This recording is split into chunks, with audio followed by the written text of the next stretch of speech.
मंडळी, मार्क्सवादी कम्युनिस्ट पक्षाच्या वतीनं पालघर जिल्ह्यातील सर्व तालुक्यांमधून हजारोंच्या संख्येनं आलेल्या शेतकरी, आदिवासी, कामगार, महिला, युवक आणि विद्यार्थ्यांचा अतिभव्य पायी मोर्चा सोमवारी काढण्यात आला. या मोर्चाचा आज दुसरा दिवस आहे. मुंबई अहमदाबाद महामार्गावरील डहाणूच्या चारोटीहून या मोर्चाला सुरुवात झाली. आज पालघर जिल्हाधिकारी कार्यालयावर हा मोर्चा धडकणार आहे. जवळपास 50,000 नागरिक या मोर्चामध्ये सहभागी झाले आहेत. जोपर्यंत आमच्या मागण्या पूर्ण होत नाहीत तोपर्यंत अनिश्चित काळासाठी पालघर जिल्हाधिकारी कार्यालयासमोर धरणे आंदोलन करण्याचा आंदोलनकर्त्यांनी इशारा दिलाय. मात्र हा मोर्चा काढण्यामागचं कारण नेमकं काय, आंदोलनकर्त्यांच्या मागण्या काय, सगळं जाणून घेऊयात या व्हिडिओच्या माध्यमातून. नमस्कार, मी प्रथमेश आणि तुम्हाला तर माहिती आपला विषयच भारी. म्हणजे मार्क्सवादी कम्युनिस्ट पक्षाच्या वतीनं पालघर जिल्ह्यातील सर्व तालुक्यांमधून आलेल्या स्थानिकांचं आंदोलन सुरू आहे. पालघरमधील वाढवण प्रकल्प रद्द करावा, पिण्यासाठी आणि सिंचनासाठी पाण्याची सोय करावी, यासोबतच अनेक मागण्यांसाठी हा मोर्चा काढण्यात आलाय. जोपर्यंत आमच्या मागण्या पूर्ण होत नाहीत तोपर्यंत आम्ही मागे हटणार नाही, असं आंदोलनकर्त्यांनी सांगितलंय. म्हणजे या मोर्चामध्ये सगळ्यात महत्वाची मागणी होतीये ती म्हणजे वाढवण प्रकल्प रद्द करण्याची. आता हा वाढवण प्रकल्प काय तर थोडक्यात जाणून घेऊ. तर बघा, महाराष्ट्र राज्य सागरी मंडळ आणि जवाहरलाल नेहरू पोर्ट ट्रस्ट या दोन संस्थांनी मिळून पालघर जिल्ह्यातल्या वाढवणमध्ये एक नवीन बंदर उभारण्याची योजना बनवली आहे. सध्या महाराष्ट्रात दोन प्रमुख बंदर आहेत, एक मुंबई आणि दुसरं जवाहरलाल नेहरू पोर्ट ट्रस्ट. आता मुंबई शहराचा विकास आणि काही भौगोलिक कारणांमुळे या बंदरात अधिकची वाहतूक करणं शक्य नाही, असं JNPA सांगितलंय. तर दुसरीकडे जवाहरलाल नेहरू पोर्ट ट्रस्टची कंटेनर हाताळण्याची क्षमता ही सुद्धा संपत चालली आहे. त्यामुळे भारत सरकारच्या सागरमाला उपक्रमांतर्गत वाढवण इथं एक मेगा पोर्ट बांधण्याची ही योजना आहे. JNPA दिलेल्या माहितीनुसार हे बंदर जगातलं 5वं सगळ्यात मोठं बंदर असेल. सर्व प्रकारची मालवाहतूक करण्याची क्षमता असेल. उन्मेष वाघ यांनी सांगितल्यानुसार सुमारे 76,200 कोटी रुपयांची गुंतवणूक या प्रकल्पासाठी केली जाणार आहे. आता अजून एक प्रश्न निर्माण होतो की या प्रकल्पासाठी वाढवणचीच का निवड करण्यात आली. तर JNPA दिलेल्या माहितीनुसार जगभरात कंटेनरशिपचा आकार वाढत आहे. त्यामुळे सुमारे 15 ते 20 मीटर खोली असणाऱ्या एका बंदराची गरज भारताला आहे. वाढवणच्या समुद्रकिनाऱ्यापासून 10 किलोमीटर पर्यंत 20 मीटरची नैसर्गिक पाण्याची खोली उपलब्ध आहे. यामुळे मोठमोठी जहाजं या बंदरात येऊ शकतील. इतर बंदरांप्रमाणे या ठिकाणी मेंटेनन्स ड्रेजिंग करण्याची आवश्यकता नाही. त्यामुळे वेळ आणि खर्चाची बचत होईल. इथून मुंबई दिल्ली पश्चिम रेल्वे मार्ग फक्त 12 किलोमीटर अंतरावर आहे. त्यामुळे या बंदरात येणारा माल रेल्वे मार्गाने सहज देशभर पोहोचवता येईल. मुंबईच्या उत्तरेला हे बंदर बांधले जाईल. त्यामुळे महाराष्ट्रासह गुजरात, मध्य प्रदेश आणि इतर राज्यांना हे बंदर जोडता येईल असं सरकारचं म्हणणं आहे. आता या बंदराला स्थानिकांचा विरोध का होतोय तर ज्या ठिकाणी हे बंदर उभारण्यात येणार आहे ते ठिकाण संवेदनशील असून डहाणू पर्यावरण संरक्षण प्राधिकरण अंतर्गत येतं.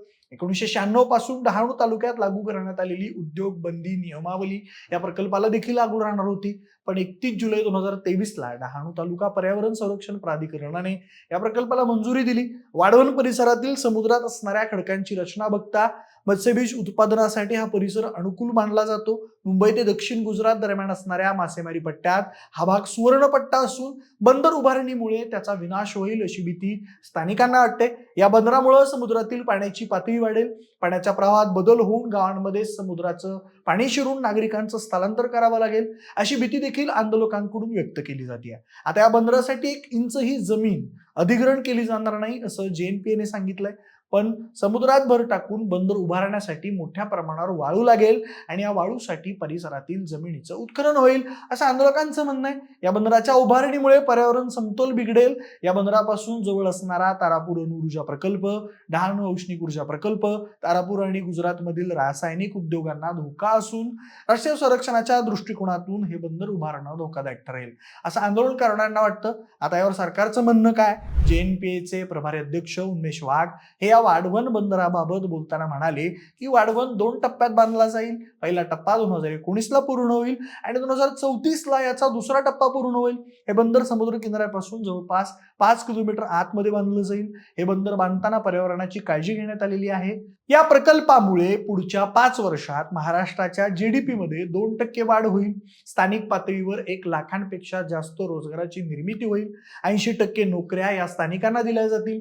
तसंच या बंदरासाठी लागणारी वाळू देखील दमनवरून आणली जाणार आहे आणि जी काही जमीन अधिग्रहण होईल ती रस्त्यासाठी असेल त्याचा योग्य मोबदला दिला जाईल. मात्र तरी देखील पालघर जिल्ह्यात होऊ घातलेलं हे वाढवण बंदर इथल्या स्थानिकांना मान्य नाहीये. त्यासोबतच जिंदल बंदर, अदानीकडून बसवण्यात आलेले स्मार्ट मीटर यामुळे लोकांना अवाढव्य लाईट बिल येत आहे. शेतकऱ्यांच्या नावावर वनपट्टे व्हावेत यासाठी या मोर्चामध्ये अनेक जण सहभागी झाले आहेत. नागरिकांची सगळ्यात मोठी मागणी तर वाढवण प्रकल्प रद्द करण्याबाबतची आहे. मात्र वनपट्टे शेतकऱ्यांच्या नावावर करणं, जलजमीन जंगलांचे हक्क मिळवणं आणि विशेषतः अदानी समूहाकडून बसवण्यात येणाऱ्या स्मार्ट मीटरला असलेला तीव्र विरोध या देखील यामध्ये प्रमुख मागण्या आहेत. दरम्यान या मोर्चाचं नेतृत्व भाकपचे पॉलिट ब्युरो सदस्य आणि अखिल भारतीय किसान सभेचे राष्ट्राध्यक्ष doctor Ashok Dhawale, college bureau सदस्य व अखिल भारतीय जनवादी महिला संघटनेच्या राष्ट्रीय सरचिटणीस मरियम ढवळे, भाकप राज्य सचिव व किसान सभेचे राष्ट्रीय सहसचिव डॉक्टर अजित नवले, केंद्रीय समिती सदस्य व सीटूचे राज्य सचिव आणि डहाणूचे माजी आमदार विनोद निकोले यांच्यासह अनेक नेते करत आहेत. या मोर्चातून जिल्ह्यातील आणि देशपातळीवर अनेक ज्वलंत प्रश्नांकडे शासनाचं लक्ष वेधण्यात येत आहे. वनाधिकार कायद्याची कठोर अंमलबजावणी, देवस्थान इनाम, वर्कस आणि सरकारी जमिनी कसणाऱ्यांच्या नावावर करणं, मनरेगा योजना पूर्ववत सुरू करणं, स्मार्ट मीटर योजना बंद करणं, पेसा कायद्याची प्रभावी अंमलबजावणी, चारश्रम संहिता रद्द करणं, वाढवण आणि मुरंबे बंदरासारखे जनविरोधी प्रकल्प रद्द करणं, पिण्यासाठी व शेतीसाठी पुरेसं पाणी उपलब्ध करून देणं, शिक्षण, रोजगार, रेशन आणि आरोग्य सुविधांमध्ये वाढ करणं या प्रमुख मागण्या आंदोलनातून मांडण्यात येत आहेत. या भव्य मोर्चात सहभागी झालेल्या जनतेच्या हातात मागण्यांचे फलक, बॅनर झळकत असून शिस्तबद्ध पद्धतीने आणि शांततेत हा मोर्चा पुढे जातोय. मागण्या मान्य होईपर्यंत कोणतीही माघार घेतली जाणार नाही असा ठाम निर्धार माकप नेतृत्वानं व्यक्त केलाय.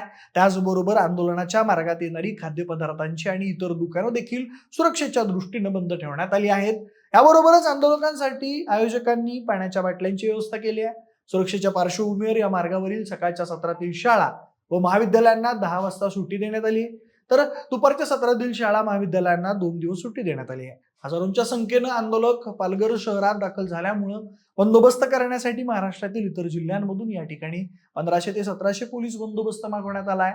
कोणताही गैरप्रकार घडू नये यासाठी पोलीस अलर्ट मोडवर आहेत. आता या प्रकरणात पुढे काय होणार, सरकार या आंदोलनकर्त्यांच्या मागण्या मान्य करणार का, याकडे सगळ्यांचंच लक्ष लागलंय. बाकी स्थानिकांच्या या मागण्यांबाबत तुमचं मत काय, आम्हाला कमेंटच्या माध्यमातून नक्की सांगा. सोबतच आपल्या विषयज्वारीच्या YouTube चॅनलला सबस्क्राईब करायला अजिबात विसरू नका. धन्यवाद.